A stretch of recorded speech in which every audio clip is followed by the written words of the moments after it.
The Arizona real estate purchase contract has 10 pages of agreements and negotiations between the buyer and the seller.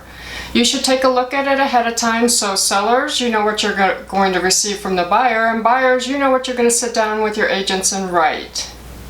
There are always 3 areas in this contract that are a little misunderstood and have confusion. We're going to go over those areas next. The first area of the real estate purchase contract that's misunderstood is fixtures and personal property, lines 39 to 62. There's a saying, if it's attached, it stays. If the buyer sees it, it stays.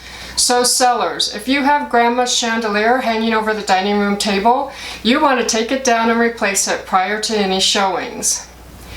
There are other items that aren't attached that also convey, so you want to check with your agent if you have a question. Some of those items would be like sheds and pool equipment. Those stay with the property even though they're not attached. The second area for confusion in the purchase agreement is days. Days are referenced multiple times throughout the contract. 2 days, 3 days, 5 days, 10 days. You want to know that those are calendar days. It doesn't matter if there's a holiday, it doesn't matter if there's a weekend.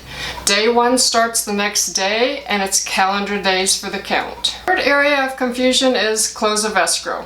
Close of escrow is agreed upon between the buyer and the seller in the contract. Now, everything is done prior to that date. You sign your documents, the loan's situated, inspections are all done. Close of escrow just means funding and recording. So, sellers, this is important for you. If you're going to have close of escrow on a Friday, and let's say that it recorded or funded in the morning, and the title company called both agents, buyers and sellers agents, at 2 o'clock and said, great, you have recorded. What that means is at 2 o'clock, buyers, you can have your keys, seller, your house is sold. But sellers, you need to know, Friday at 2 o'clock, if you're getting a bank wire for proceeds from the sale of your house, you're not going to see that bank wire Friday at 2 o'clock. It's going to go through the banking institution, so you probably won't see it till Monday, possibly Tuesday. So you want to definitely take that into consideration when you negotiate the close of escrow date.